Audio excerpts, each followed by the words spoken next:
اعوذ باللہ من الشیطان الرجیم بسم اللہ الرحمن الرحیم وَيَقُولُ الَّذِينَ كَفَرُوا لَوْلَا أُنزِلَ عَلَيْهِ آيَةٌ مِّن رَّبِّهِ قُلْ إِنَّ اللَّهَ يُضِلُّ مَن يَشَاءُ وَيَهْدِي إِلَيْهِ مَنْ أَنَابَ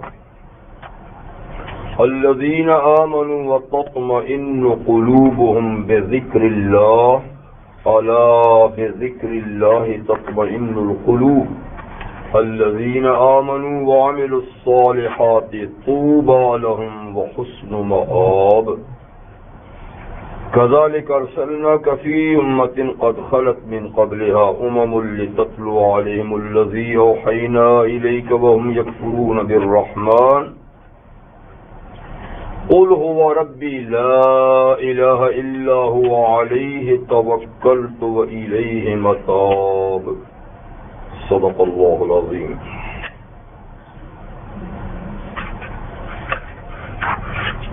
سورۃ الرعد کی آیت نمبر 27، 28، 29 اور 30 یہ 4 آیتیں آپ کے سامنے تلاوت کی گئی.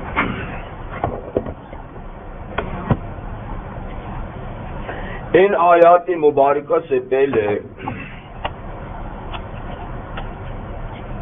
کامیاب اور ناکام لوگوں کا ذکر کیا تھا. کامیاب لوگوں کے اوصاف بیان کیے گئے اور ناکام لوگوں کے اوصاف بیان کیے گئے، اور پھر اس میں آخری آیت میں ایک شبہ کا جواب دیا کہ آپ جن لوگوں کو ناکام سمجھتے ہیں وہ تو دنیا میں بڑے کامیاب ہیں، عیش و عشرت کی زندگی گزارتے ہیں. تو اس کا یہ جواب اللہ تعالیٰ نے دیا تھا کہ دنیاوی مال کی فراوانی یا مال کا کم دینا یہ ایک حکیمانہ نظام ہے اور اس کا تعلق آخرت کی کامیابی یا ناکامی سے نہیں. اس لیے کسی کو دنیا میں زیادہ کھاتا پیتا دیکھ کر، عیش و عشرت کرتا ہوا دیکھ کر، یا حسن و جمال میں اور صحت توانائی میں دیکھ کر یہ اندازہ لگانا غلط ہے کہ اللہ کے ہاں یہ پسندیدہ آدمی ہے. اس کا تعلق اس سے کوئی نہیں. یہ جواب تھا. اب جو آیات تلاوت کی گئی اس میں پہلی آیت نمبر 27 میں اللہ تعالی کافروں سے ایک شکوہ کرتے ہیں. شکوے کے انداز سے ایک بات فرماتے ہیں کہ دیکھیے کہ اتنی بے شمار حق کی نشانیاں آ چکی ہیں، یعنی اللہ تعالیٰ نے اپنے نبی کو ان کی نبوت کی سچائی پر کتنی ہی نشانیاں دی ہیں کہ ایک توجہ کرنے والا، سوچ سمجھ رکھنے والا آدمی اگر دیکھے تو ایک نشانی بھی سچائی کے لیے بس کرتی ہے، اور ہم نے تو کئی دی ہیں. اس کے باوجود کافر لوگ پھر بھی کہتے ہیں لولا انزل علیہ آیۃ من ربی. اچھا جی نبی ہے تو اس پر خدا کی طرف سے کوئی نشانی کیوں نہیں ہے؟ وہی پرانی بات ہانکتے. یعنی یہ اللہ کا نبی ہے تو اس پر کوئی ہماری مانگی بھی نشانی میں سے نشانی کیوں نہیں آئی؟ کوئی ایسا معجزہ جو ہم طلب کرتے ہیں وہ کیوں نہیں آیا؟ تو اصل بات یہ ہے کہ ان کے مطلوبہ معجزے بھی اللہ نے دکھائے ہیں، لیکن یہ نہیں کہ جتنے انہوں نے مانگے سارے ہی دکھا دیں. یہ تو پھر اللہ کی مرضی نہ ہوئی. تو اللہ نے بغیر مانگے بھی نشانیاں بتائیں اور کچھ مانگی بھی نشانیاں بھی بتائیں، لیکن یہ ٹس سے بس نہیں ہوئی. تو ہم یہ اس کے پابند نہیں ہیں کہ جو بھی یہ مطالبہ کریں اس کا مطالبہ ہم پورا کریں، یعنی کہ پابند نہیں ہیں. دیکھیے شق القمر کی نشانی مانگی تھی، چاند کے 2 ٹکڑے کرنے کی نشانی مشرکین نے مانگی تھی کہ آپ اللہ کے نبی ہیں تو چلو اس چاند کو 2 ٹکڑے کرو. یہ نشانی ان کے مطالبے پہ دکھائی گئی. حضور نے اشارہ کیا 2 پیس ہو گئے، لیکن انہوں نے جواب میں کیا کہا؟ وَيَقُولُونَ هَذَا وَيَقُولُونَ سِحْرٌ مُسْتَمِرٌ. یہ تو پرانا چلتا ہوا جادو ہے، پہلے بھی لوگ ایسا کیا کرتے تھے، یہ بھی کر دیا تو کیا ہو گیا؟ اب مانگی تھی نشانی اور دکھائی، پھر اس کو جادو کے پہ ٹرکا دیا۔ ایسے ہی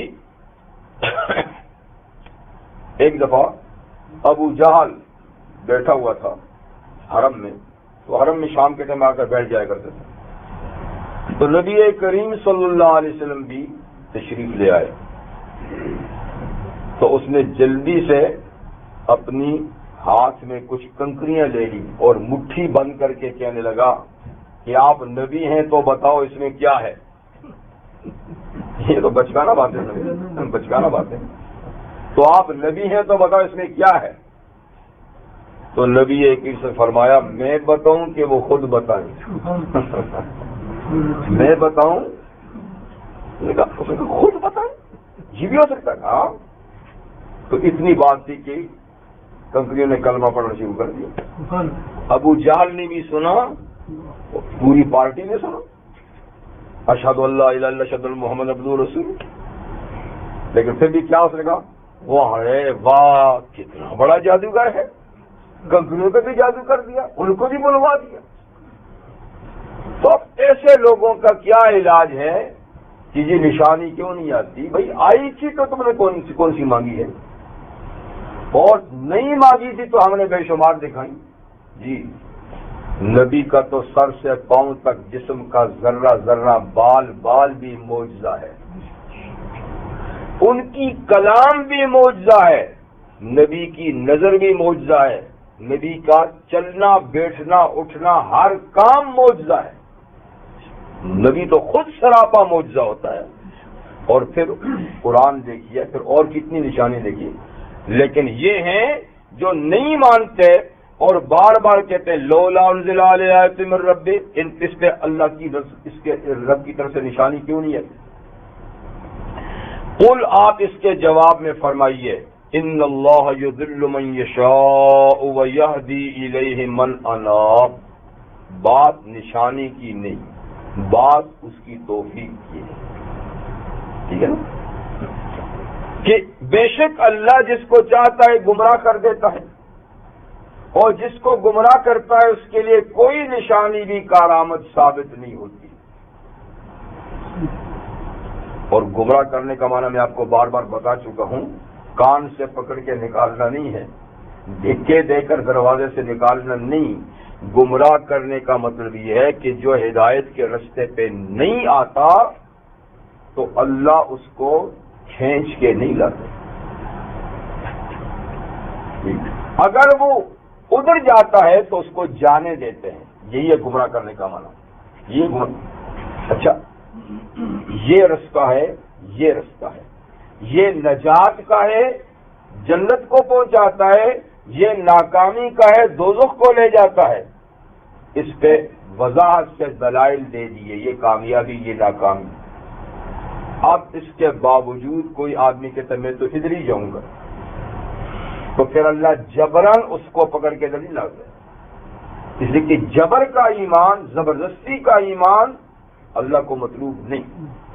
اسی لیے ارشاد ہے نا وَهَدَيْنَاهُ النَّجْدَيْنِ، ہم نے انسان کو دونوں رستوں کو ہدایت کر دیے، دونوں رستے بتا دیے ہیں، ہدایت کا مطلب بتا دیے، دونوں رستے بتا دیے ہیں، اور اب اس کو اختیار دیا کہ وہ اپنے اختیار سے کون سا رستہ اپناتا ہے۔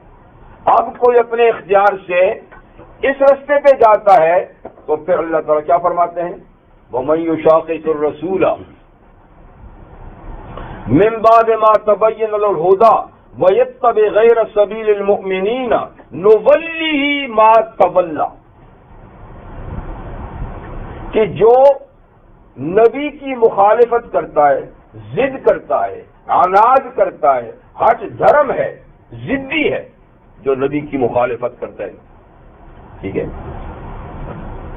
اس کے بعد کی ہدایت واضح ہو گئی ہے، پھر بھی ضد کرتا ہے، نہیں مانتا، اور جو مسلمانوں کا رستہ ہے اس رستے کو بھی نہیں اپناتا، تو اللہ تعالیٰ فرماتے ہیں نولی ما تولا، پھر وہ جدھر جاتا ہے ہم جانے دیتے ہیں، جا، ٹھیک ہے نا، اور پھر جاتے جاتے اس کا ٹھکانہ جہنم بنتا ہے۔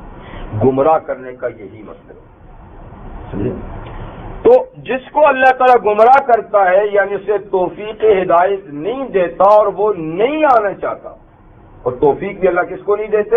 جو نہیں آنا چاہتا، اور جو آنا چاہتا ہے اللہ اس کو توفیق دیتے ہیں۔ اس لیے کہ اللہ تعالیٰ فرماتے ہیں نا والذین جاہدوا فینا لنہدینہم سبلنا، جو لوگ ہمارے رستے میں آنے کی کوشش کرتے ہیں ہم ضرور اس کو اپنے رستے پہ آنے کی ہدایت کرتے ہیں۔ تو جو نہیں آتا تو پھر ہم پھیر دیتے جا من شاء فلیؤمن ومن شاء فلیکفر، جو چاہے ایمان لائے جو چاہے کفر اختیار کرے۔ تو جس کو اللہ گمراہ کر دے یعنی وہ نہ آنا چاہے اور اللہ ہدایت کی توفیق نہ دے اس کو، تو اس کو جہاں بھر کے معجزات بھی دکھا دو تو وہ نہیں آئے گا۔ وَيَهْدِي إِلَيْهِ مَنْ أَنَابَ، اور اللہ اپنی طرف ہدایت دیتے اس کو جو آتا ہے۔ اناب انابت سے، انابت کا معنی رجوع کرنا، پلٹ کے آنا۔ جو پلٹ کے آنا چاہتا ہے نا تو یہدی الیہ، اللہ اس کو اپنی طرف آنے کی ہدایت کرتے ہیں، اس کو توفیق دیتے ہیں۔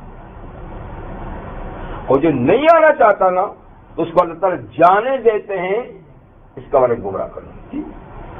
تو آنے والے کے لیے ایک نشانی بھی بس، نہ آنے والے کے لیے ڈھیروں نشانیاں بھی بے سود۔ اس کے بعد آیت نمبر 28 میں اللہ تعالیٰ فرماتے ہیں کہ دیکھو ایمان بہت بڑی دولت ہے۔ ایمان، کافر بڑے ہی بدنصیب ہیں، بہت ہی شقی ہیں۔ ایمان سب سے بڑی دولت ہے، بہت بڑا سرمایہ ہے۔ جس کو یہ سرمایہ مل گیا اس کو کائنات کی ہر چیز سے مل گئی۔ اس لیے کہ الذین آمنوا، جو لوگ ایمان لائے، جنہوں نے حق کی تصدیق کی، اللہ کی تصدیق کی، نبیوں کی تصدیق کی، قیامت کی تصدیق کی، فرشتوں کی تصدیق کی، جنت دوزخ کی تصدیق کی، آخرت کی تصدیق کی، یہ ایمان ہے۔ تو جو ایمان لائے وَتَطْمَئِنُّ قُلُوبُهُمْ بِذِكْرِ اللَّهِ، اور ان کے دلوں کو چین آتا ہے اللہ کی یاد سے، انہیں سکون ملتا ہے، آرام ملتا ہے، راحت ملتی ہے اللہ کی یاد سے۔ جو اللہ پر ایمان لاتے ہیں تو اللہ کے ایمان کا یہ خاصہ ہے کہ جب بھی اللہ کا ذکر ہو تو ان کو چین اور سکون ملتا ہے۔ مومن کو اللہ کے نام سے سکون ملتا ہے، ٹھیک۔ اور پھر فرماتے ہیں الا بذکر اللہ تطمئن القلوب، اور اس بات سے تم باخبر رہو کہ دلوں کا چین ہے ہی اللہ کے ذکر میں، اس کا کوئی دوسرا علاج ہی نہیں۔ دوسرا دل کے چین، دل کے سکون کا علاج اللہ کی یاد کے بغیر دوسری کوئی چیز نہیں۔ جسم کی راحت کے لیے تو بے شمار مادی سامان ہے جی، عمدہ مکان ہو، بہترین نرم بیڈ ہو، ٹھیک ہے نا، کھانے پینے کی اشیاء فراوانی کے ساتھ حاصل ہوں، سواری کے لیے بہترین قسم کی گاڑی ہو،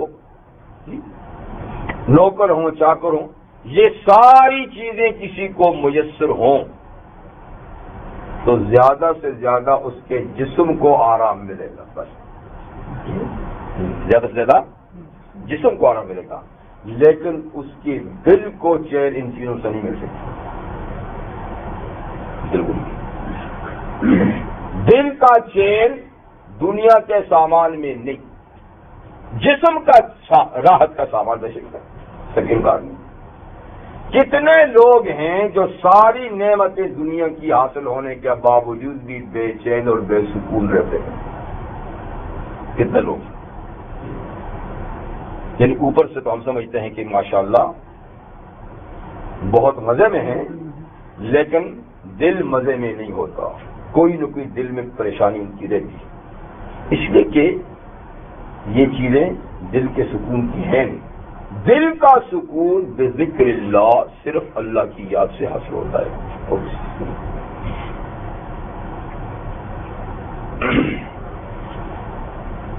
اللہ کا ذکر سے کیا مراد ہے؟ دیکھیے، پہلی بات تو یہ ہے کہ ذکر جو ہے نا، ذکر کا مطلب ہوتا ہے یاد، ٹھیک ہے نا؟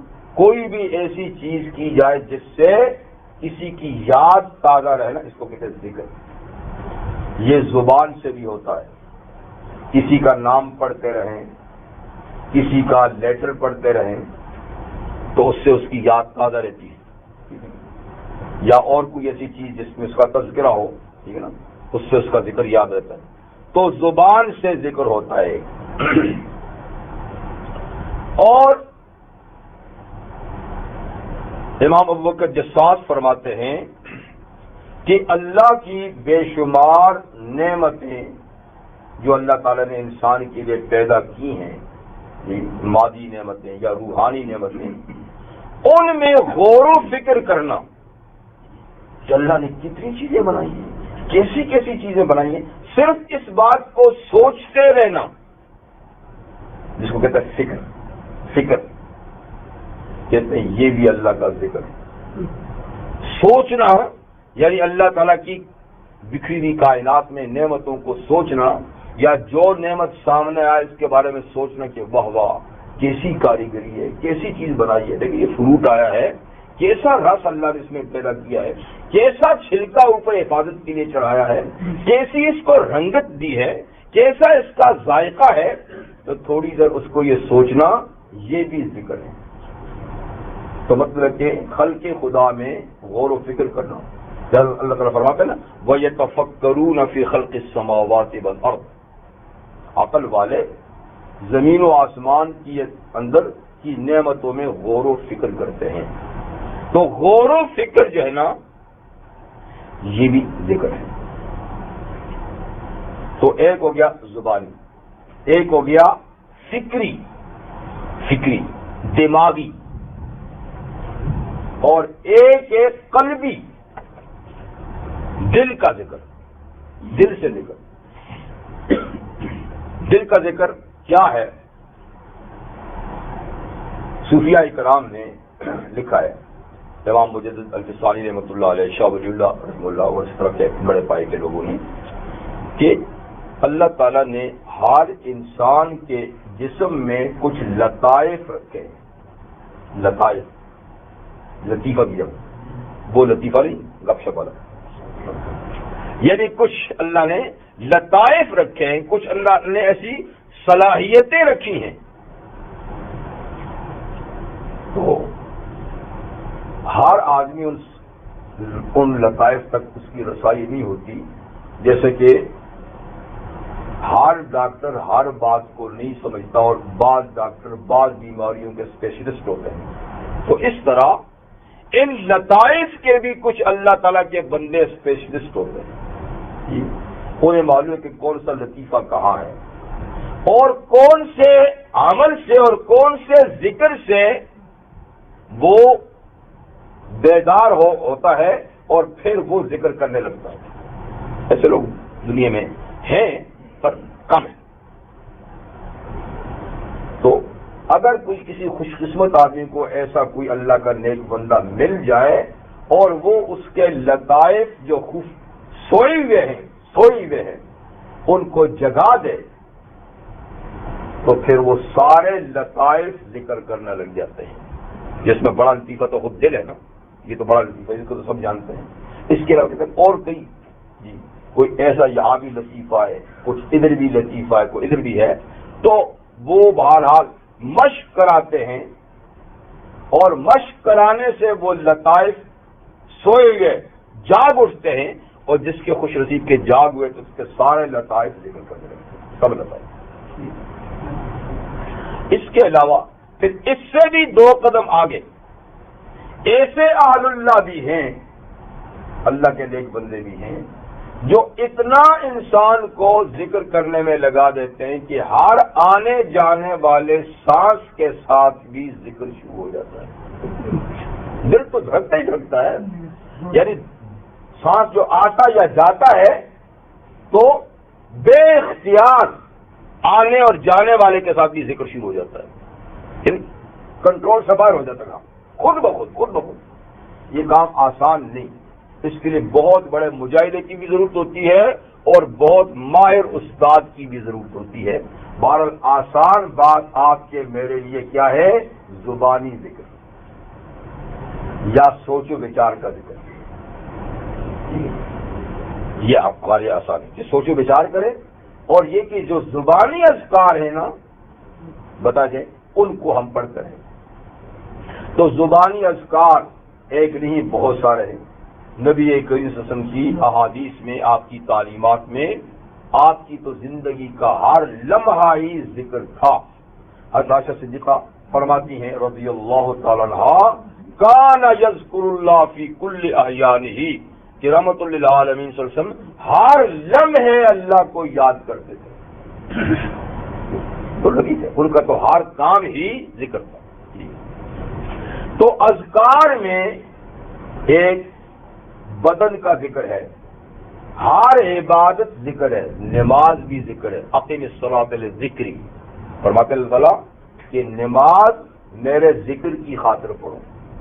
نماز بھی ذکر ہے، روزہ بھی ذکر ہے، حج بھی ذکر ہے، زکوٰۃ، جتنے بھی اعمال ہیں سب ذکر ہے۔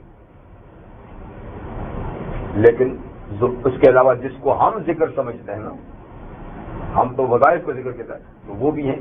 شاہ ولی اللہ رحمۃ اللہ علیہ فرماتے ہیں کہ کم سے کم ایک بندہ مومن کے دن بھر کے اذکار میں یہ ذکر ضرور ہونا چاہیے، سبحان اللہ، الحمدللہ، لا الہ الا اللہ، اللہ اکبر۔ کم سے کم روزانہ ایک مومن کو یہ 4 اذکار تو کرنے چاہیے 100 دفعہ، ایک دفعہ نہیں، 100 دفعہ سبحان اللہ۔ دیکھیے، اور نبی کریم صلی اللہ علیہ وسلم نے نمازوں کے بعد بھی یہ اذکار پڑھائے کہ فرض نماز کے بعد بھی یہ اذکار 33، 33، 34 سبحان اللہ، الحمدللہ، اللہ اکبر، ٹھیک، اور آخر میں لا الہ الا اللہ ایک دفعہ۔ اور سونے سے پہلے بھی یہ اذکار پڑھا کہ سونے سے پہلے بھی یہ اتنی مرتبہ پڑھ لیا کرو۔ لیکن معارف کہتے ہیں بزرگ کہ وہ تو ہیں، یہ تو حضور بتائیں، اس کے علاوہ بھی اس کو 100 دفعہ پورا کر دینا چاہیے، سبحان اللہ، الحمدللہ، لا الہ الا اللہ، اللہ اکبر۔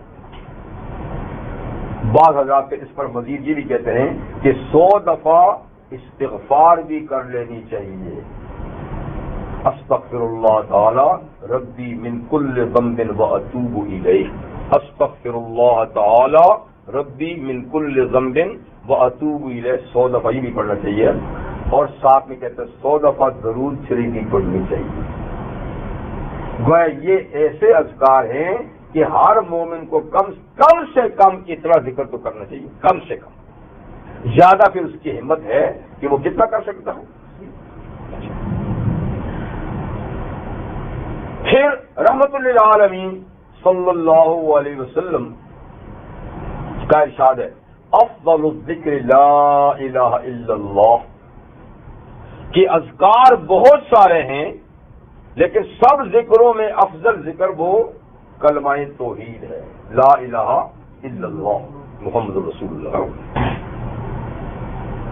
اور پھر سب سے بڑا ذکر خود قرآن ہے، کہ اس کا نام ہی ایک ذکر ہے۔ قرآن کا ایک نام کیا ہے؟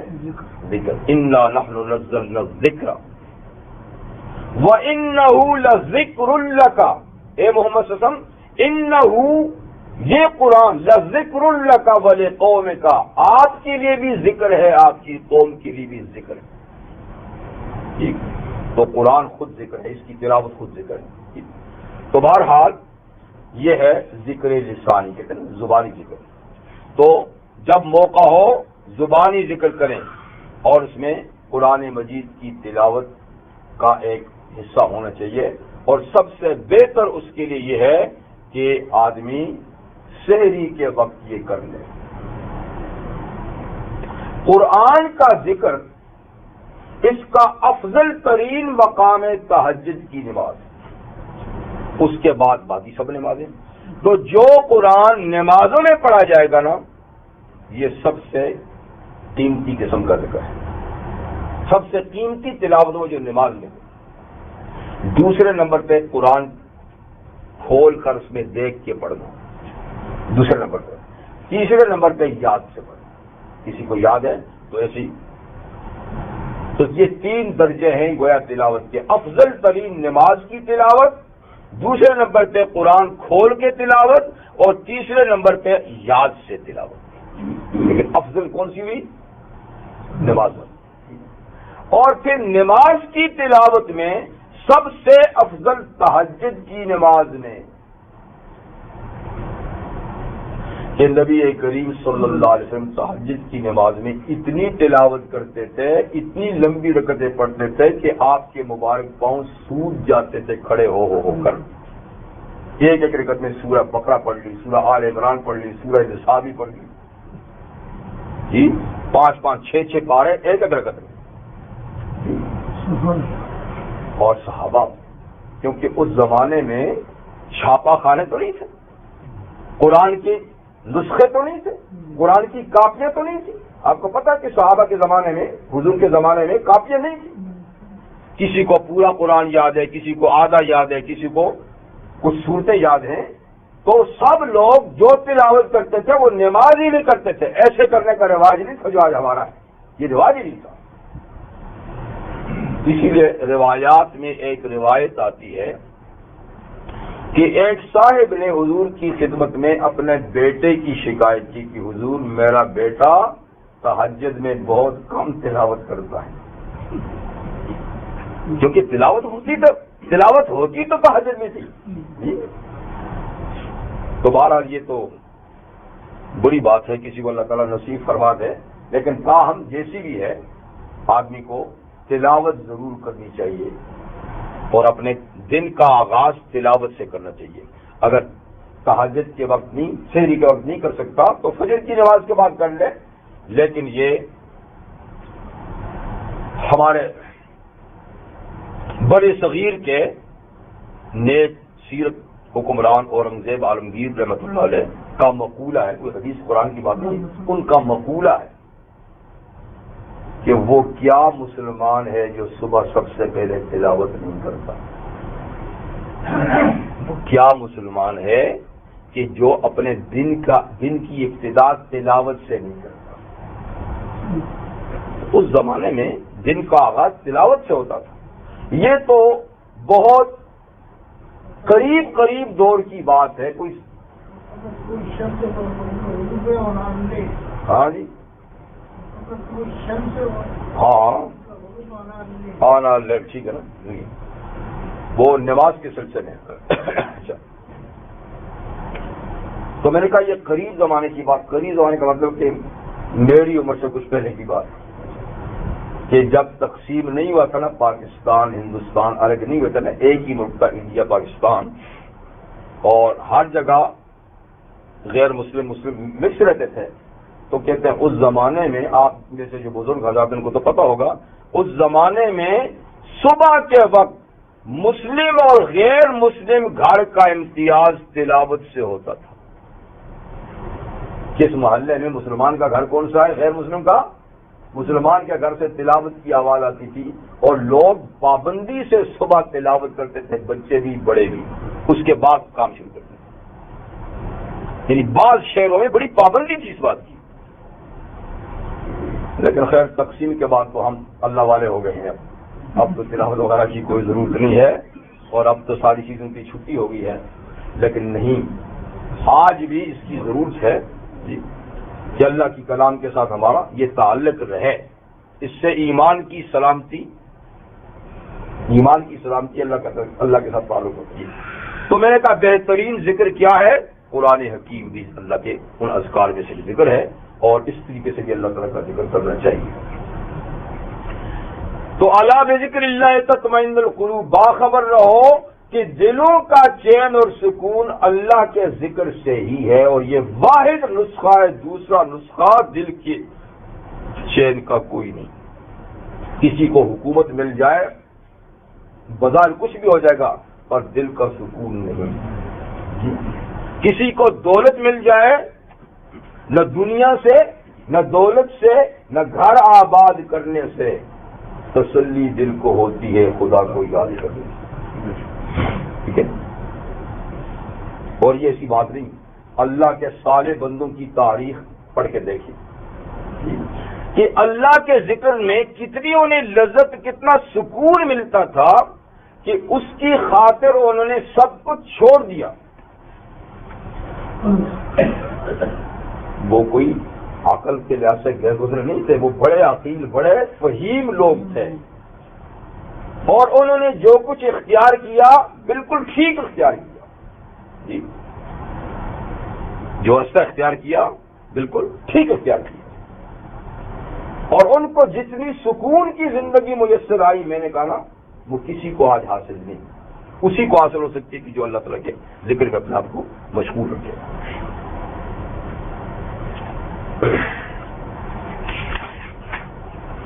الذین آمنوا وعملوا الصالحات طوبی لہم وحسن مآب. وہ لوگ جو ایمان لائے، جو باعث سکون قلب ہے اور جو ذریعہ نجات ہے، جو ایمان لائے، وعملوا الصالحات، اور ایمان کے ساتھ پھر نیک اعمال بھی کیے. کیونکہ ایمان خود بھی عمل ہے، لیکن ایمان دل کا عمل ہے. ہاتھ پاؤں کا اور زبان کا عمل ایمان نہیں، کیونکہ ایمان دل کی تصدیق کا نام ہے، دل میں کسی بات کے سچا جاننے کا نام ہے. اور یہ سب سے بڑی حقیقت اور سب سے بڑا عمل ہے، اور چوٹی کا اور بنیادی عمل ہے. نبی کریم صلی اللہ علیہ وسلم سے پوچھا گیا ای الاعمال افضل، کہ اعمال میں سب سے افضل عمل کون سا ہے؟ حضور نے فرمایا الایمان باللہ. الایمان باللہ، اللہ پر ایمان سب سے افضل عمل ہے. پوچھا پھر کون سا؟ تو آپ نے فرمایا کہ الجہاد فی سبیل اللہ، پھر اللہ کے راستے میں جہاد. اب پھر کون سا؟ فرمایا الحج المبرور، حج مقبول.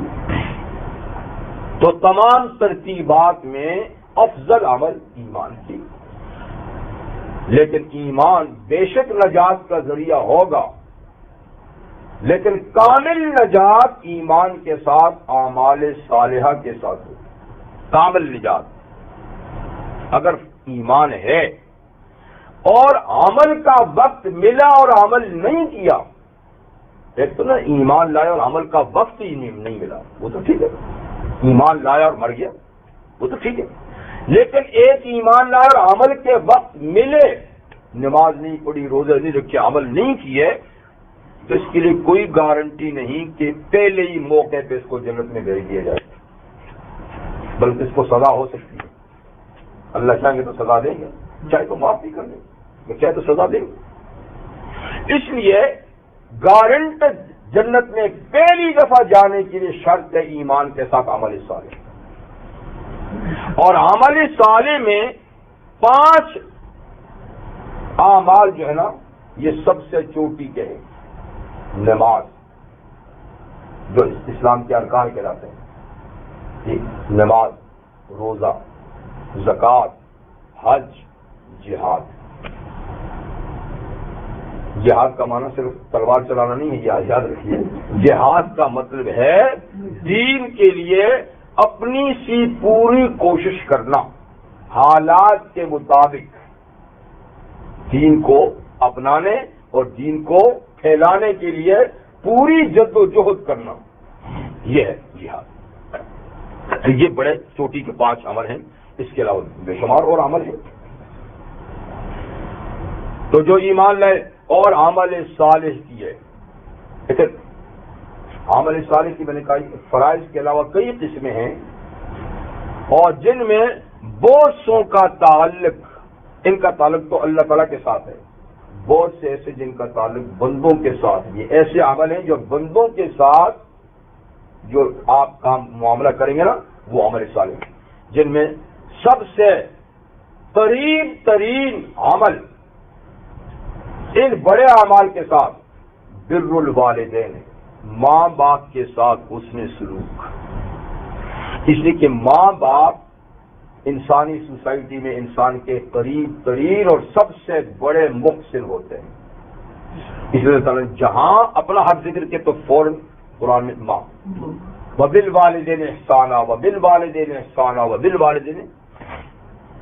تو ماں باپ کے ساتھ حسن سلوک، ماں باپ کے ساتھ حسن سلوک دو طرح، جانی بدنی بھی مالی بھی. یعنی ماں باپ کو آپ یعنی ان کو بدن کی خدمت کی ضرورت ہے تو بدنی خدمت بھی کریں گے اولاد، مال کی ضرورت ہے تو مال بھی پیش کریں. ماں باپ کے بعد دوسرا نمبر ہے قریبی رشتہ داروں کا، جسے بالوالدین احسانا وبذی القربی قربا، یعنی جو تو رشتے میں قریب ہے. تو جو رشتے میں زیادہ قریب ہے اس کے ساتھ حسن سلوک جانی تو کم ہوتا ہے لیکن مالی جی ہاں، کیونکہ جانی صرف محرم رشتہ داروں کے ساتھ ہو سکتا ہے. آپ مٹھی چاپی کر سکتے ہیں، دبا سکتے ہیں، اٹھا سکتے ہیں، جو محرم ہے. غیر محرم رشتہ داروں کو تو ہاتھ دے سکتے ہیں. تو ماں باپ اور محرم رشتہ داروں کی خدمت مالی بھی جانی بھی، غیر محرم رشتہ داروں کی صرف مالی. اور رشتہ دار نہیں، غیر رشتہ دار ہیں تو اس لیے وقولوا للناس حسنا، پھر باقی سارے لوگوں کے ساتھ حسن کلام یہ دیکھیے. یہ ان کا حق ہے کہ جس سے بات کرو اچھی بات کرو، پیار کی بات کرو، محبت کی بات کرو، نیکی کی بات کرو، ٹھیک ہے نا، اس کو فائدہ پہنچانے کی بات کرو. یہ ہر آدمی کا حق ہے کہ اس کے ساتھ اچھی بات کرو، امر بالمعروف نہی عن المنکر کرو، کلمہ طیبہ پڑھو، السلام علیکم کہو. یہ سارے قولوا للناس حسنا. تو بہرحال جو لوگ ایمان لائے اور انہوں نے نیک اعمال انجام دیے، طوبی لہم، خوشخبری ہے ان کے لیے کہ وہ کامیاب ہیں، خوشخبری ہے ان کے لیے. وہ حسن مآب، اور اچھا ٹھکانہ ہے ان کا، اچھا ٹھکانہ ہے جنت. ٹھیک، طوبہ کا ایک معنی تو خوشخبری ہے، بھلائی ہے، اچھی خبر ہے.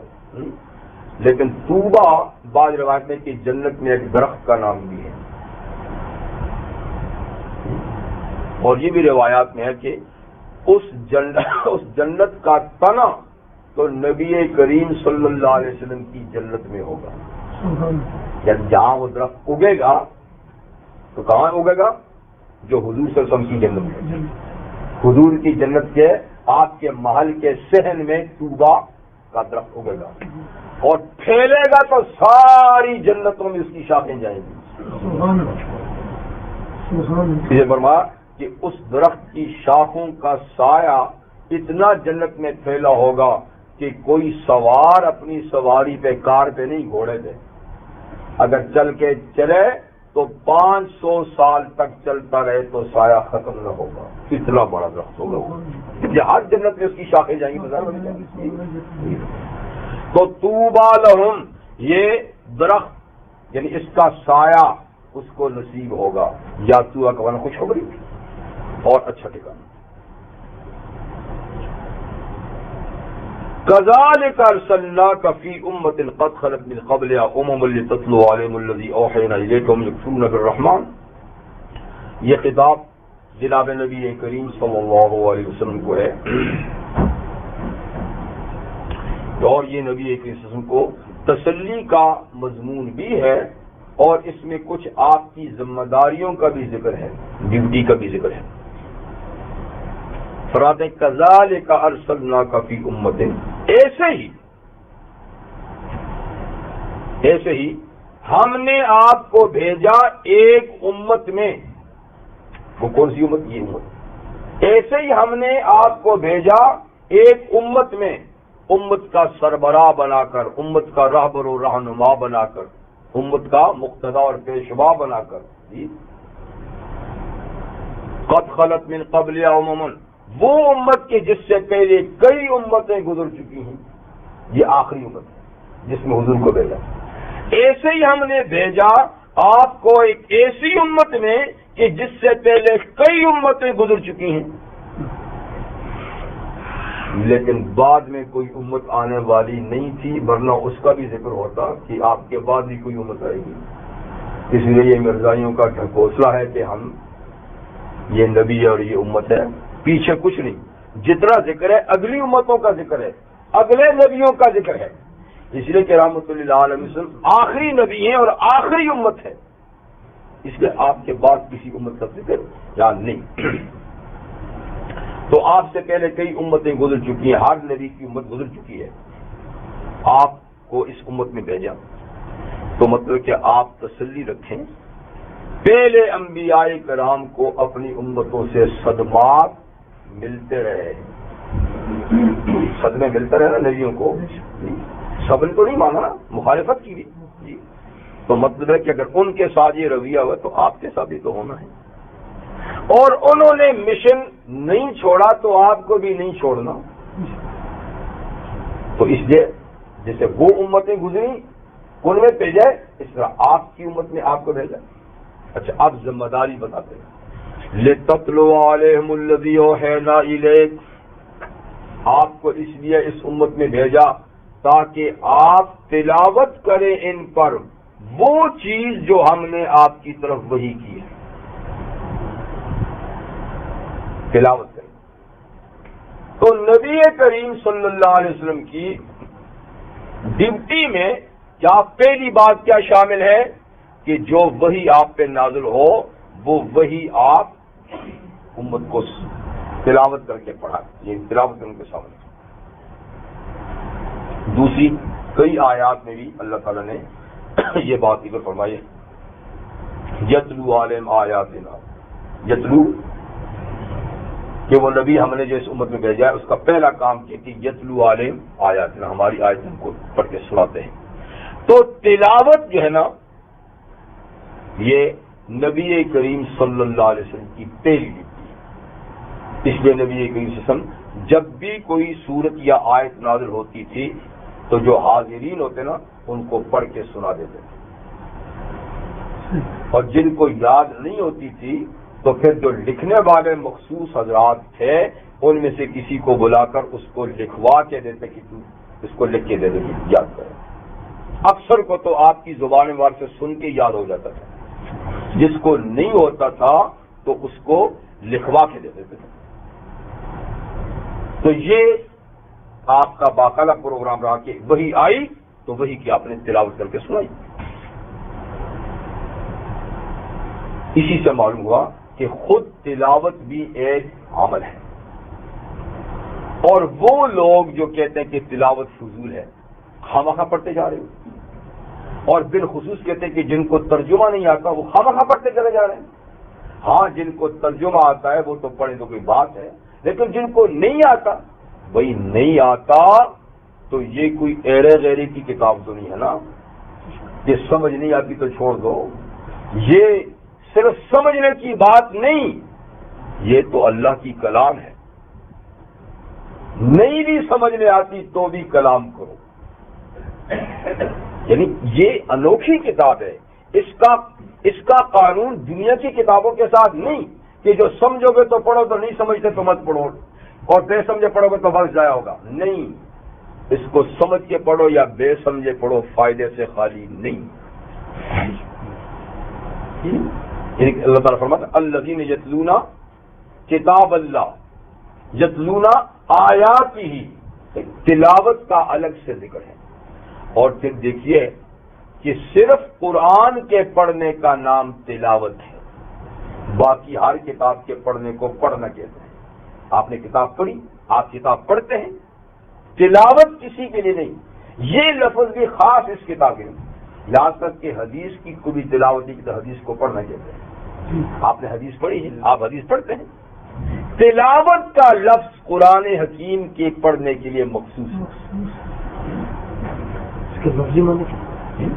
کیا تلاوت کہتے ہیں لگاتار کام ہونا، دل ان آگے ایک چیز آ گئی پیچھے دوسری پیچھے، تو تلاوت میں ایسا نا ایک پڑھا پھر دوسرا پڑھا پھر تیسرا پڑھا، یہ لگاتار ایک کام کو کرنا یہ تلاوت کے لفظ۔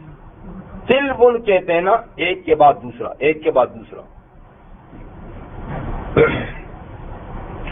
تو تاکہ آپ تلاوت کریں ان پر، یعنی ان کو پڑھ کے قرآن سنائیں. کیا الذی اوحینا الیک، جو چیز ہم نے آپ کی طرف وحی کی ہے. تو پیغمبر کریم صلی اللہ علیہ وسلم نے، میں نے کہا یہ آپ کا مشن تھا، جب تلاوت وحی نازل تھی تو آپ تلاوت کرتے تھے. وَهُمْ يَكْفُرُونَ بِالرَّحْمَٰنِ، اب یہ کافروں کی ایک بات کرتے ہیں بیچ میں یہ، اور اسی سے ان کو وہ تسلی دی گئی کہ آپ کو بھی ایک امت میں ہم نے بھیجا ہے جیسے پہلی امتیں گزری ہیں، اور جیسے پہلی امتوں کے لوگوں نے وقت کے نبی پہ اعتراضات کیے، انہیں تنگ کیا، تو آپ کے ساتھ بھی یہ کام ہوگا. پر آپ اپنے مشن میں سب سے پہلے تو وحی کی تلاوت کریں. جب آپ وحی کی تلاوت کریں گے تو آپ کی وحی میں یہ بھی ہے، اللہ یعنی آپ کی وحی میں یہ بھی ہے بسم اللہ الرحمن الرحیم، ہر چیز کیا ہوگا بسم اللہ. اور ارید اللہ عبد الرحمن، یہ بھی آپ کی وحی کا حصہ ہے. هو الرحمن الرحیم، یہ بھی آپ کی وحی کا حصہ ہے. تو جب آپ اس وحی کو تلاوت کریں گے اور اللہ کے ذاتی نام کے ساتھ اس کا صفاتی نام کا ذکر کریں گے، اور صفاتی ناموں میں بالخصوص رحمان کا جب آپ ذکر کریں گے، اس لیے کہ دیکھیے اللہ تعالیٰ کے صفاتی نام بہت سارے ہیں. کتنے ہیں؟ ایک حدیث میں تو 99 ہیں، لیکن بات 99 تک نہیں، ہزاروں ہیں. تورات میں تھے، انجیل میں تھے، زبور میں تھے، قرآن میں کتنے ہیں، حدیث میں کتنے آئے ہیں، ٹھیک ہے، اور کتنے اللہ نے وحی نہیں کیا فرشتوں کو بتائے ہوئے ہیں. اور حدیث میں یہ بھی ہے کہ ایسے نام بھی اللہ تعالیٰ کے ہیں جو دنیا میں کسی کو بتائے ہی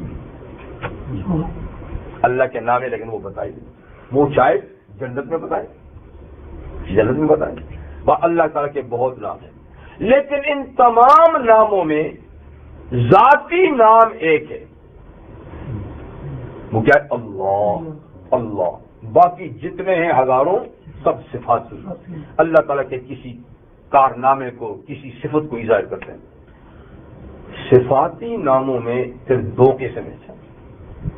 بعض صفاتی نام اللہ کے لیے مخصوص ہیں، وہ نام آپ جیسے ذاتی اللہ کا نام کسی کا نہیں رکھ سکتے، وہ صفاتی نام بھی آپ کسی کا نہیں رکھ سکتے.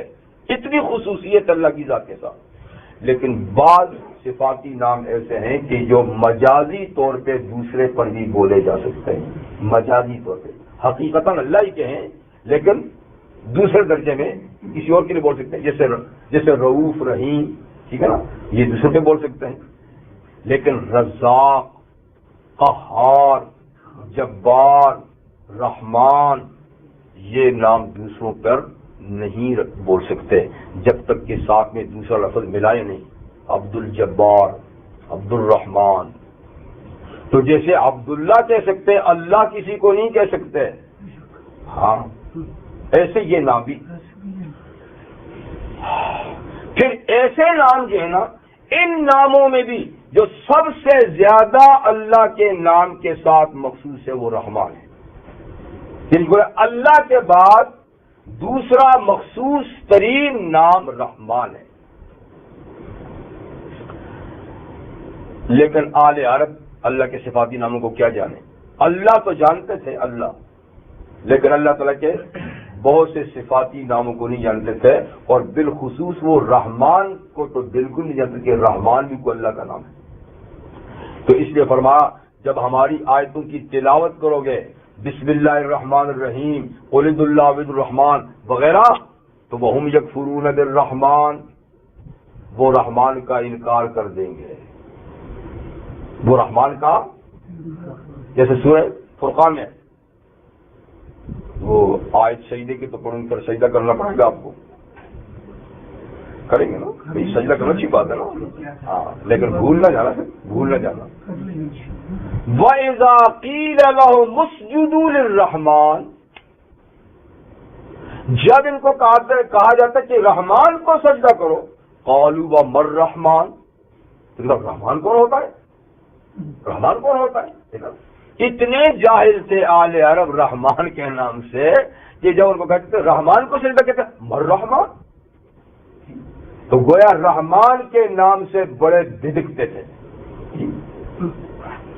اور کہتے تھے رحمان یہ تو وہ یمامہ کا مسلمہ ہے، مسلمہ جانتے ہیں؟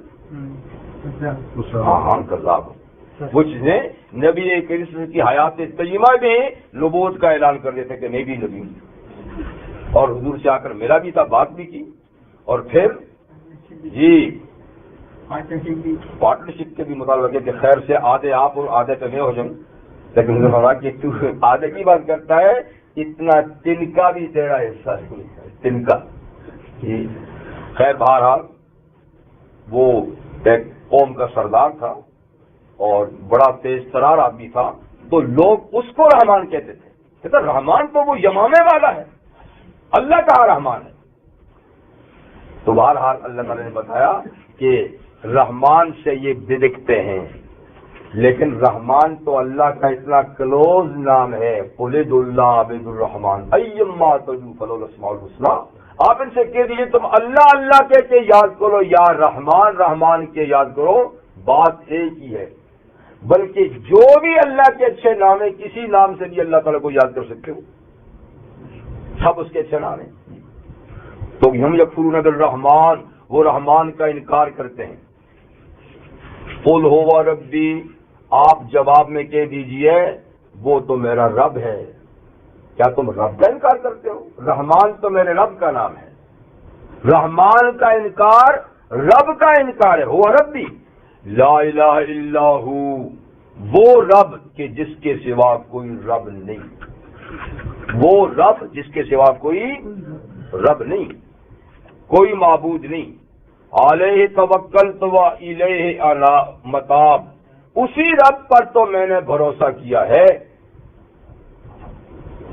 اور میں اسی کے بھروسے پہ چل رہا ہوں اور اسی کی طرف واپس پلٹ کے جانا ہے۔ اس دنیا سے جب جائیں گے تو اسی رحمان کے پاس جائیں گے۔ تم نہیں پہچانتے، رحمان تو وہی اللہ ہے جی۔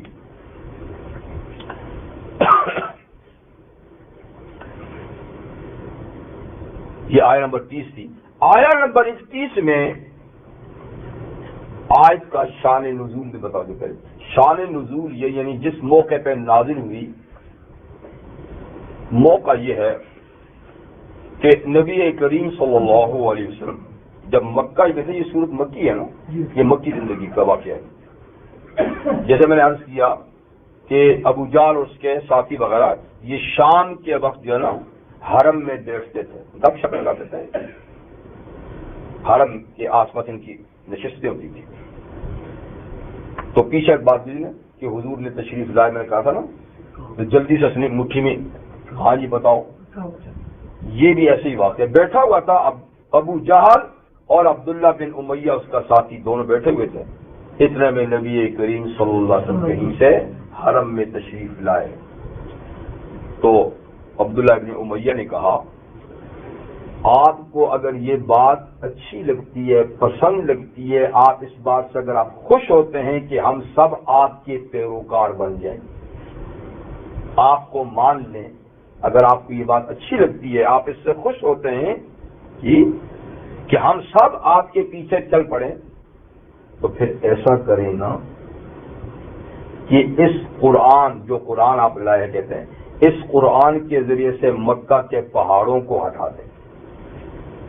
یہ جو دیکھو نا بالکل ہجوم بنا ہوا، چھوٹی سی جگہ میں یہاں بیٹھے ہوئے، تنگ جگہ میں بیٹھے ہوئے، تو آپ اپنے قرآن کے زور سے ان پہاڑوں کو ہٹا دیں، کھلا میدان ہو جائے، یہاں زرعی زمینیں ہوں، ہم فصلیں اگائیں، باغات لگائیں، یا نہریں بہیں، کنویں کھودیں، ٹھیک ہے نا، تو اچھی خاصی زندگی ہو جائے۔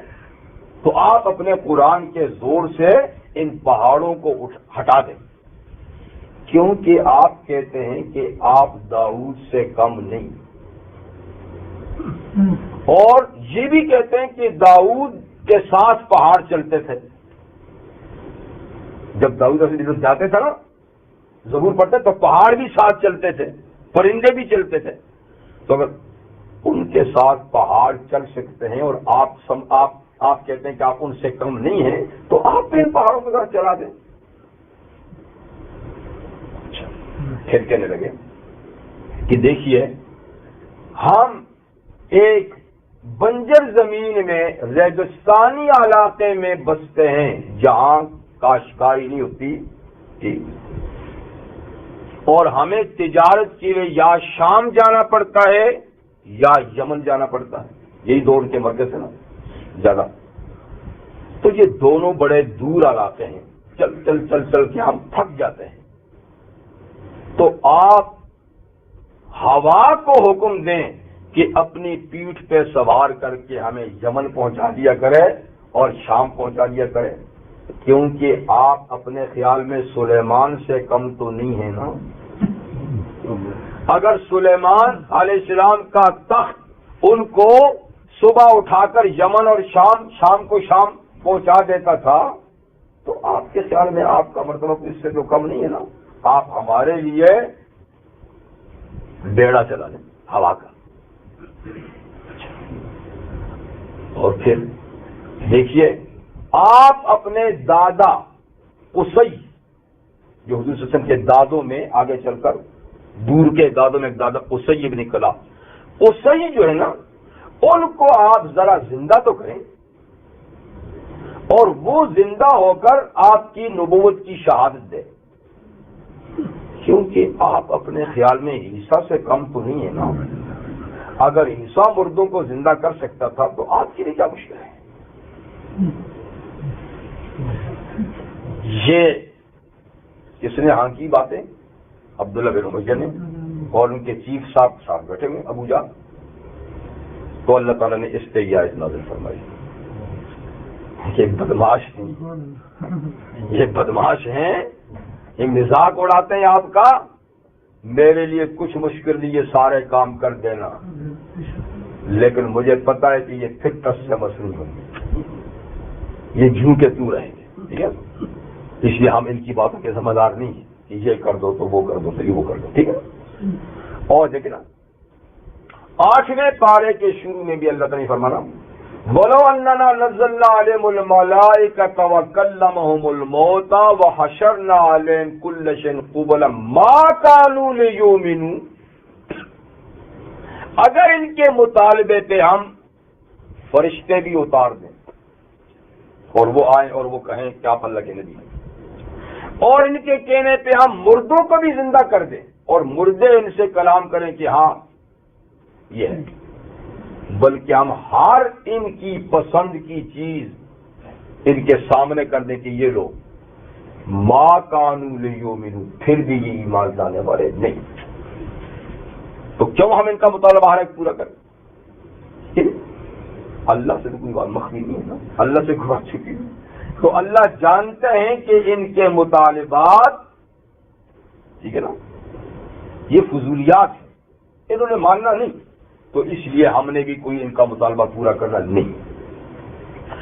وَلَوْ أَنَّ قُرْآنًا سُيِّرَتْ بِهِ الْجِبَالُ، اور اگر یہ قرآن ایسی کتاب ہوتی، اس لیے آئی ہوتی سُيِّرَتْ بِهِ الْجِبَالُ کہ اس کے زور سے پہاڑوں کو چلایا جاتا، ٹھیک ہے نا، او قُطِّعَتْ بِهِ الْأَرْضُ، یا اس کے زور سے زمین کو ٹکڑے ٹکڑے کیا جاتا، او کلم بہ الموتى، یا اس کے زور سے مردوں سے باتیں کرائی جاتی،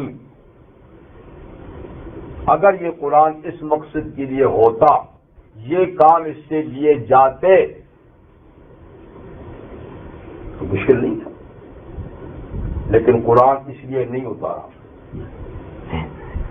قرآن ہدایت کے لیے اتارا ہے، اس کام کے لیے نہیں اتارا کہ یہ کرشمے دکھائے تمہیں، بل للہ الامر جمیعا، بلکہ چھوڑو سارا معاملہ اللہ کے اختیار میں ہے، سارا معاملہ اللہ بغیر قرآن کے بھی یہ سارے کام کر سکتا ہے، قرآن کو اس کام کے لیے نہیں اتارا، ہاں جس کو پڑھ کے دم کرو پہاڑوں پر پہاڑ اڑ جائیں گے جی، لیکن اگر اس مقصد کے لیے ہوتا ٹھیک تو، لیکن ہونا کوئی ضروری نہیں، اس لیے کہ سارے اختیارات تو اللہ کو ویسے ہی حاصل ہیں، قرآن اس مقصد کے لیے بھیجنے کی کوئی ضرورت نہیں. اللہ ویسے بھی نہیں کام کر سکتا ہے.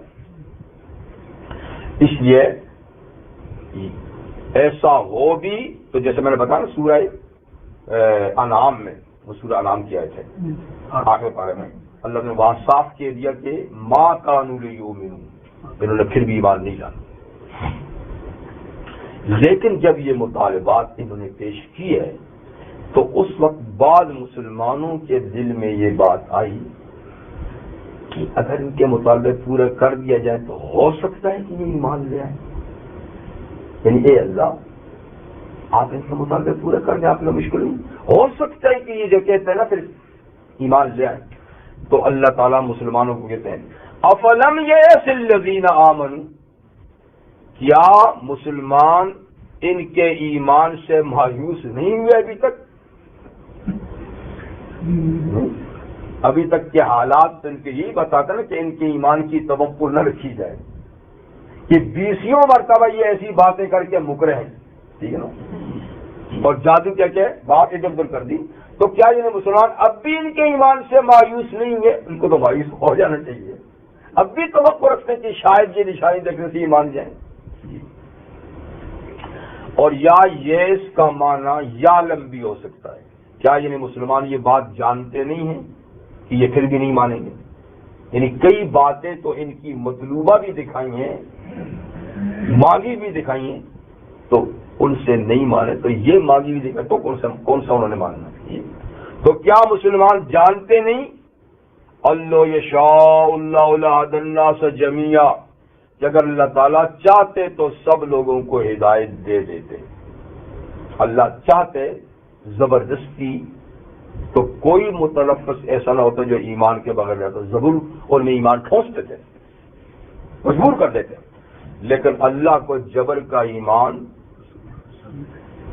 مطلوب نہیں، پسند نہیں، مطلوب نہیں. اللہ کے ہاں جبر کا ایمان، اختیار کا، اپنی پسند کا ایمان جو لائے گا نا تو اللہ وہ قبول کرتے ہیں. ورنہ اللہ تعالیٰ چاہتے تو سب لوگوں کو ہدایت دے دیتے. اب بات یہ کہ انہوں نے نہ ہم نے ان کے مطالبے پورے کرنا ہے، نہ انہوں نے ایمان لانا ہے، بلکہ ہوگا کیا؟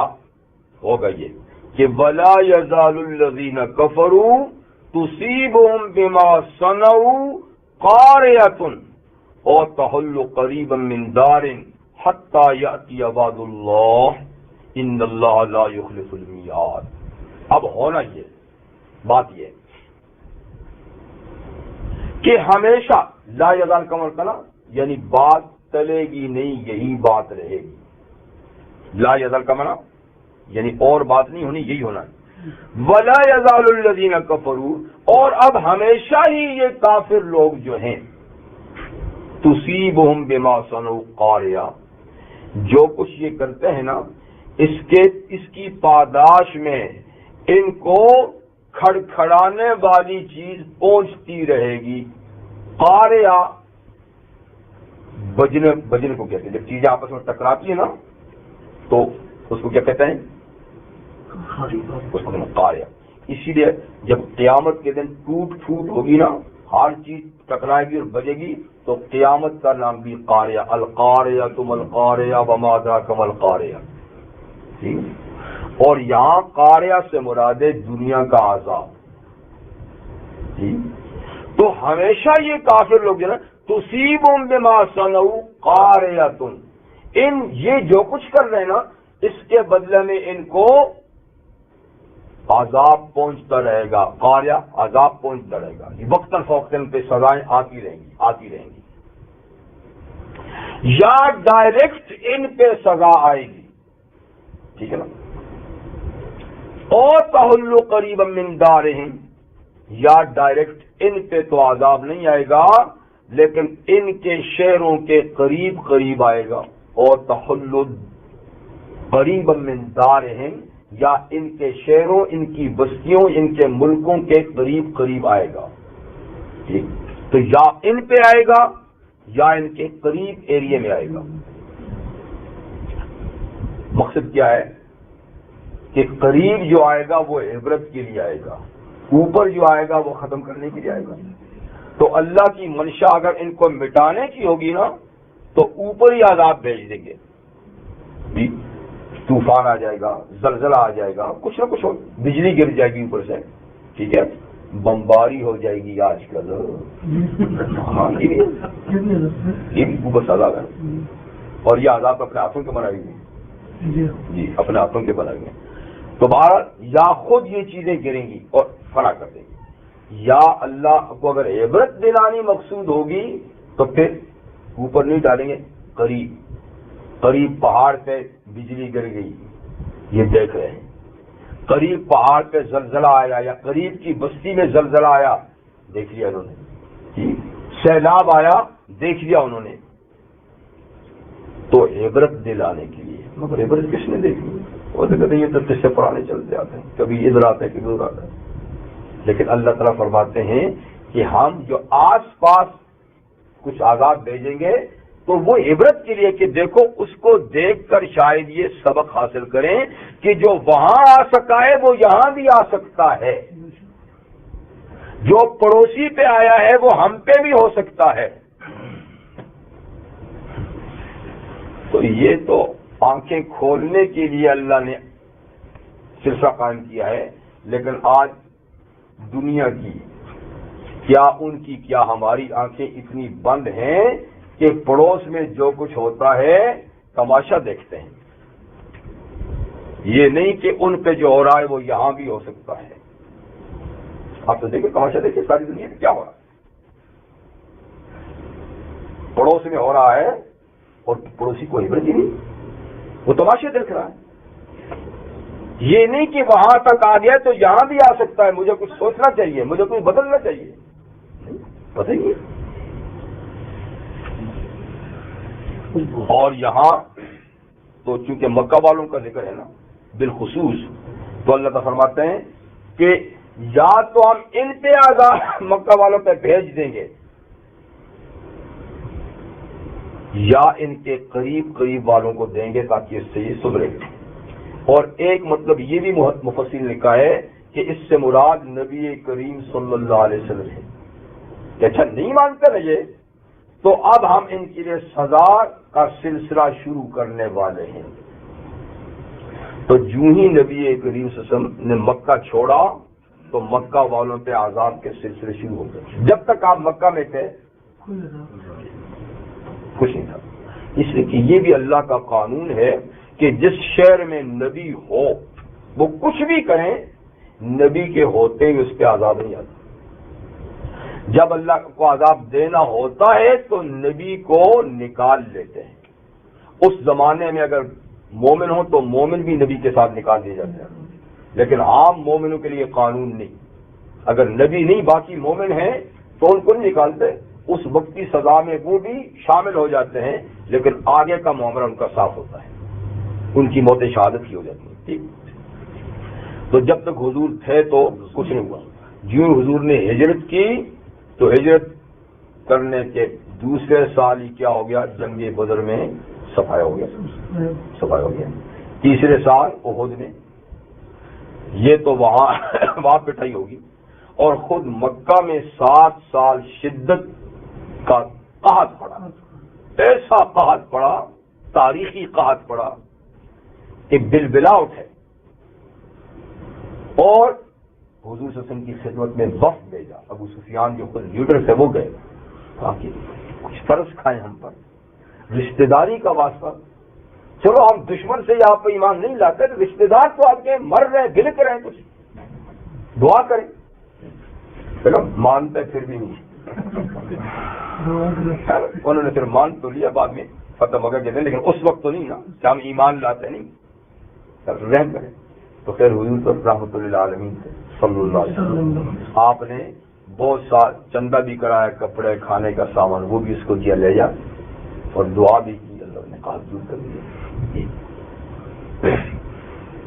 اور یہ کہ تحل قریب، اب ان کو ہر وقت دھچکا لگا رہتا تھا. جب حضور گئے نا اب ان کی نیندیں اڑ گئیں، پتہ نہیں کب فوجیں لے کے آتے ہیں، کب ہم پر حملہ ہوتا ہے، کیونکہ اب تو پتہ نہ وہ دوسرے ملک میں ہیں اور وہاں تو ان کی ماشاءاللہ جی تو پہلے تو ہمارے قبضے میں تھے، ہم محفوظ تھے، اب پتہ نہیں کیا ہوتا ہے، پتہ نہیں، تو ان کی نیندیں اڑ گئی.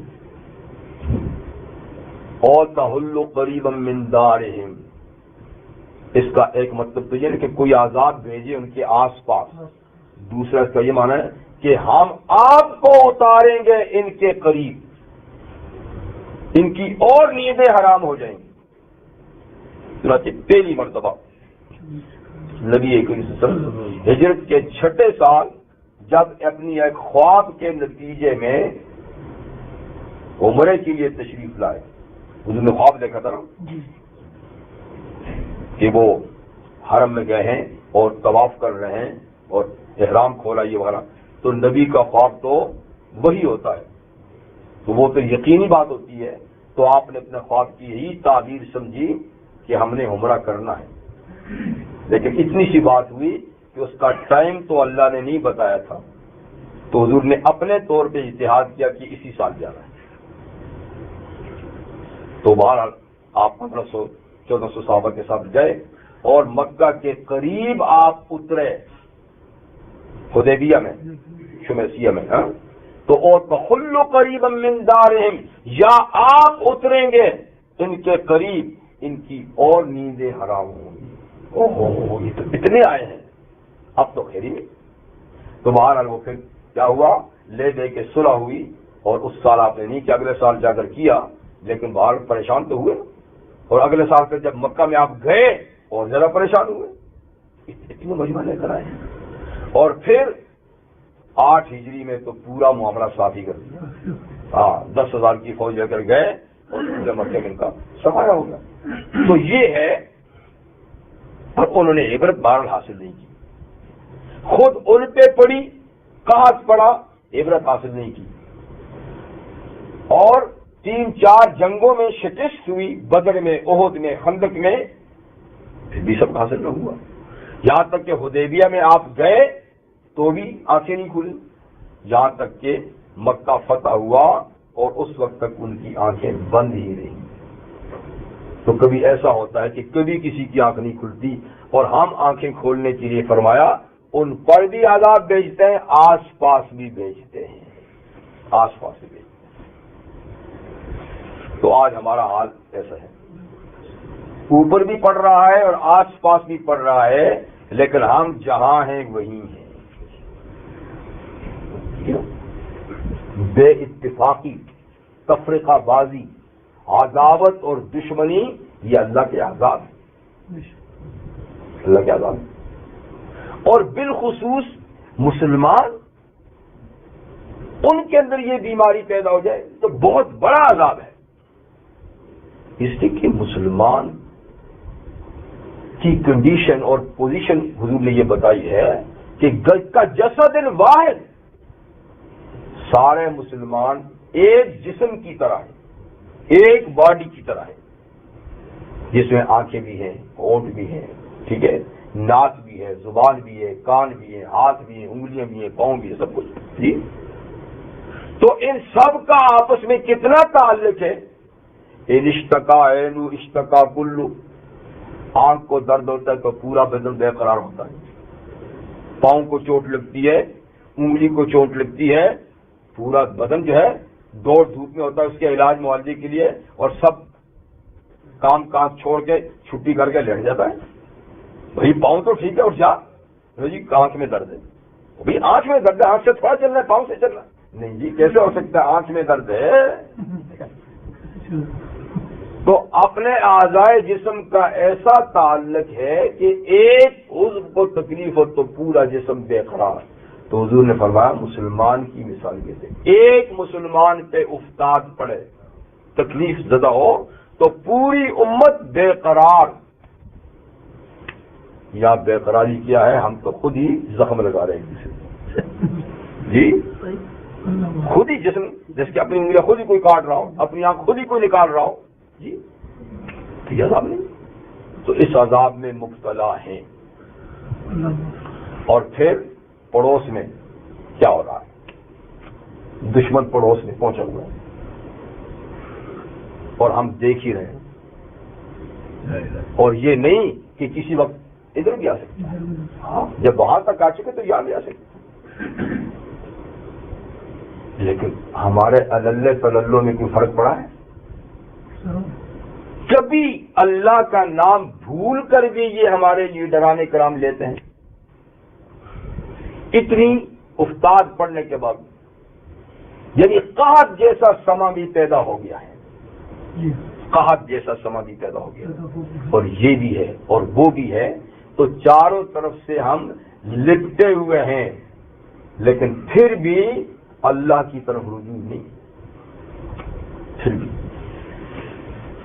اللہ کی طرف جب رجوع نہیں کرتے نا تو پھر اللہ بھی یوں ہی غلامی مسلط کرتے کہ جاؤ اور سجدہ کرو اور 2 پیسے ملے وہ لاؤ. میرے تو تم رہے نہیں ہو, میرے سامنے تو نہ جھکتے ہو نہ ہاتھ پھیلاتے ہو. ٹھیک ہے نا, آپ جن کے ہو جاؤ وہاں سجدہ کرو, ہاتھ پھیلاؤ, کوئی 2-4 لقمے ڈالتے تو لو, لیکن میں نے تو نہیں دینا. تو بڑی ایک ایسی بات ہے جو اس آیت کے مطابق اس وقت ہم اس سے 2-4 ہیں. باقی دنیا بھی 2-4 ہے پر ہم اس سے زیادہ متاثر ہیں. اور باقی دنیا تو اللہ سے بے بہرا ہے اور ہمیں پتہ بھی ہے علاج کا, ہمیں پتہ بھی ہے علاج کا کہ علاج کیا ہے اس کا. لیکن پھر بھی کیا وہی میر والی بات ہے. کتنے سادہ میر کہ بیمار ہوئے جن کے سبب, کتنے سادہ میر کہ بیمار ہوئے جن کے سبب. اسی عطار کے لوڑنے سے دوا لیتے ہیں, اسی عطار کے لوڑنے سے دوا لیتے ہیں جس نے بیمار کیا ہوا ہے. لیکن خدا کو پھر یاد نہیں کرتے ہیں. اور جب تک اللہ کی طرف رجوع نہیں ہوگا, اللہ سے کیے ہوئے عہد پیمان کی طرف ہم لوگ نہیں آئیں گے تو حالات بدلنے کی کوئی امید نہیں, بلکہ بگڑنے ہی کی. بہرحال دل دکھتا ہے تو مجھ سے یہ باتیں نکل جاتی ہیں کرنے کی. تو اس چار دیواری کے باہر جاتی کہاں ہے آواز, اور جائے گی تو سنتا ہی کون ہے. وہ تو ان باتوں کو دیوانے کی بڑی کہتے ہیں نا, یا دیوانے بولتے رہتے ہیں, ان کو سیاست کا کیا پتہ ہے. لیکن ہمیں باقی بے شک اس کا نہیں پتہ جو تمہاری ہے, اس کا پتہ ہے جو ہمارے پاس ہے کہ وہ معزز کے زمانے میں عامل قرآن ہو کر اور ہم خوار ہوئے تارک قرآن ہو کر. یہ شاید کسی مولوی کا تو نہیں ہے نا, مولوی کہہ تو کہہ سکتا ہے تو مولوی کی بڑھ ہے, اس بیچارے کو پتہ نہیں. یہ تو بھائی فلسفی شاعر اور شاعر مشرق کی بات ہے, اس کی تو سن لو, ہماری دشک میں سنو. لیکن ایسی بات ہوتی تو پھر شاعر صاحب بھی ادھر پڑے رہتے ہیں جی, پھر اس کی بھی حتیٰ. اور تو یہ کب تک ہوگا, اب یہ بتائیں کہ یہ کب تک ہوگا کہ ہم ٹھکائی کرتے رہیں گے یا قریب قریب ایریوں میں کرتے رہیں گے یا اوپر سے کرتے رہیں گے. ٹھیک ہے, کب تک؟ حتیٰ یاتی وعد اللہ, یہاں تک کہ اللہ کا وعدہ آ جائے گا اور سلسلہ ختم ہو جائے گا. اس وقت تک ہم یہ سزا کا سلسلہ جاری رکھیں گے یہاں تک کہ اللہ تعالیٰ کا وعدے سے بات کیا ہے, قیامت کا وعدہ, یا شخصی قیامت ہر آدمی کی جو ہے نا, یعنی اس کی موت تک ایسا ہوتا رہے گا, یا پوری قیامت. لیکن یہاں قومی قیامت, یعنی قیامت کی بھی 3 قسمیں ہیں. ایک شخصی قیامت ہے, یعنی ہر آدمی اس کی موت کے وقت قائم ہوتی ہے. ایک قومی قیامت ہوتی ہے جو 100 سال کے بعد ہوتی ہے. 100 سال کا مطلب یہ کہ 100 سال میں ایک قوم ختم ہو جاتی ہے. تو جب قوم ختم ہوگی تو قیامت ہی ہوئی نا. تو شخصی قیامت تو جی یہ کیا ہے, 100 سال کے اندر ہی ہوتی ہے نا, 60 سال 70 سال 80 سال میں ختم ہو جاتا ہے. لیکن ایک پوری قوم جو ہے نا وہ 100 سال میں ختم ہو جاتی ہے. اور کم ہی کسی قوم کا آدمی 100 سال سے اوپر جائے گا. یعنی ایک کا اگر کوئی جاتے ہیں 5-10 جاتے ہیں تو وہ قوم تو نہیں ہے نا, وہ چند لوگ ہیں, لیکن پوری قوم جو ہے نا وہ تقریباً 100 سال میں ختم ہو جائے. تو 100 سال یہ قومی قیامت ہے, اور پھر پوری قیامت وہ ہوگی جس میں سب کا صفایا ہو جائے. تو حتی یاتی وعد اللہ, جو قوم سدھرتی نہیں تو پھر یعنی اس پر اللہ کا قیامت کا وعدہ آنے تک کیا ہوگا, یہ ہوتا رہے گا. تو یہ سزا لمبی بھی ہو سکتی ہے, 100 سال بھی جا سکتی ہے, 100 سال سے اوپر بھی جا سکتی ہے. حتی یاتی وعد اللہ. ان اللہ لا یخلف المیعاد, کیونکہ یہ اللہ کا وعدہ ہے تو اللہ وعدے کے خلاف نہیں کرتے. ایسا ہو کر رہے گا. ایسا کیوں ہوگا؟ ہو کر رہے گا. اس کے بعد کی آیہ کریمہ میں بھی نبی کریم صلی اللہ علیہ وسلم کو اللہ تعالیٰ تسلی دیتے ہیں, کیونکہ اس سلسلے میں جتنی قربانی نبی دیتا نا کوئی نہیں دے سکتا, اور جتنی برداشت کی ضرورت نبی کو ہوتی نا کسی غیر کو نہیں ہوتی. جتنی صلاحیت نبی کے پاس ہوتی نا غیر کے پاس نہیں ہوتی. تو پھر اس سلسلے میں کیونکہ انبیاء کرام میں بھی فرق مراتب ہیں, سب ایک لیول کے تو نہیں نا, اس لیے جس لیول کا نبی ہوں گے, جتنے مرتبہ کے, اسی لحاظ سے ان کی آزمائش ہوتی ہے. اور چونکہ نبی کریم صلی اللہ علیہ وسلم امام الانبیاء اور خاتم الانبیاء اور سید المرسلین ہیں, اس لیے سب سے زیادہ اس رستے میں محنت, مشقت, امتحان سے آپ گزرے ہیں. خود پیغمبر کریم صلی اللہ علیہ وسلم کے ارشاد ہے, ما اوذی نبی مثلی قط, میری طرح کسی نبی کو نہیں ستایا گیا. دیکھیں, حالانکہ نبی قتل بھی ہوئے, شہید بھی ہوئے, کیا کچھ نہیں ہوا ان کے ساتھ, لیکن حضور فرماتے کہ میری طرح کسی کو نہیں ستایا گیا. حضور کی بھی شہادت کے تو منصوبے بنائے گئے نا, کامیابی نہیں, کمی تو نہیں چھوڑی کسی جی. پتھر آپ پہ مارے گئے ہیں جی, برا بھلا آپ کو کہا گیا ہے, رسیاں آپ کے گلے میں ڈالی گئی ہیں, کیا کچھ نہیں ہوا. تو اس لیے اللہ تعالیٰ آپ کو تسلی دیتے ہیں. وَلَقَدِ اسْتُهْزِئَ بِرُسُلٍ مِّن قَبْلِكَ, کہ تنہا آپ کا مذاق نہیں اڑایا جا رہا ہے. یہ بھی جب نبی روایت بیان کی تھی نا ابو جہل اینڈ کمپنی کی, تو مذاق ہی تو تھا نا کہ آپ ایسا کریں آپ اس سے کم تو نہیں ہیں, آپ ایسا کریں آپ اس سے کم تو نہیں ہیں. ٹھیک ہے, تو اللہ تعالیٰ فرماتے ہیں وَلَقَدِ اسْتُهْزِئَ بِرُسُلٍ مِّن قَبْلِكَ, یقیناً آپ سے پہلے انبیاء کرام کا بھی مذاق اڑایا گیا ہے. آپ سے پہلے بھی انبیاء کرام کا ان سے استہزاء کیا گیا ہے. موسیٰ علیہ السلام کے ساتھ نہیں کیا گیا, عیسیٰ علیہ السلام کے ساتھ نہیں, سب کے ساتھ. تو آپ ان مذاق اڑانے والوں کی تاریخ ذرا دیکھیں کہ ان لوگوں کے ساتھ پھر میں نے کیا کیا یہ کہ میں نے فوری طور پہ ان کو کچھ نہیں کہا, اس لیے کہ اللہ کے ہاں قانون امہال, مہلت دینے کا قانون ہے. اللہ تعالیٰ مجرم کو وقت دیتے ہیں, مہلت دیتے ہیں, ڈھیل دیتے ہیں, کر لے کچھ اور, کر لے کچھ اور, کر لے, تاکہ کل قیامت کے دن یہ کہیں نا مجھے وقت نہیں ملا تھا سوچنے سمجھنے کا. تو کافی وقت اللہ کی طرف سے ملتا ہے. تو فَأَمْلَيْتُ لِلَّذِينَ كَفَرُوا, جب انبیاء سابقین کے ساتھ استہزاء کیا گیا تو اللہ تعالیٰ فرماتے کہ میں نے فوراً گرفت نہیں کی, بلکہ میں نے کافروں کو اچھی خاصی مہلت دی, وقت دیا. لیکن اس وقت سے بھی جب انہوں نے فائدہ نہیں اٹھایا نا, سدھرے نہیں, تو فَأَخَذْتُهُمْ, پھر ان کو میں نے پکڑ لیا. اور پھر ذرا تاریخ کے جھروکوں میں جھانک کے دیکھو کیسا پکڑا. فَكَيْفَ كَانَ عِقَابِ, تو کیسا رہا میرا سزا دینا, کیسا رہا میرا سزا دینا. یہ تاریخ ہوتی ہے, اور تاریخ کو کیا پڑھیں, خود قرآن نے جو یہ ہسٹری بیان کی اسی کو دیکھ لیجیے کہ ان قوموں کو کس طریقے سے اللہ تعالیٰ نے پکڑا, کیسے نیست و نابود کیا. تو یعنی آپ اس سے تسلی رکھیں، اور جو آپ کے ساتھ ہو رہا ہے تو آپ کے ساتھ سلوک کرنے والوں کو بھی میں وقت دوں گا، اور وقت دینے کے بعد ان کا حشر بھی وہی ہوگا جو سابقین کا حشر ہوا۔ ٹھیک ہے، یہ بات ہو چکی، اگلی آیات کے لیے بھی وقت مختصر ہے۔ سبحانک اللہم بحمدک اشہد ان لا الہ الا اللہ استغفرک واتوب الیک۔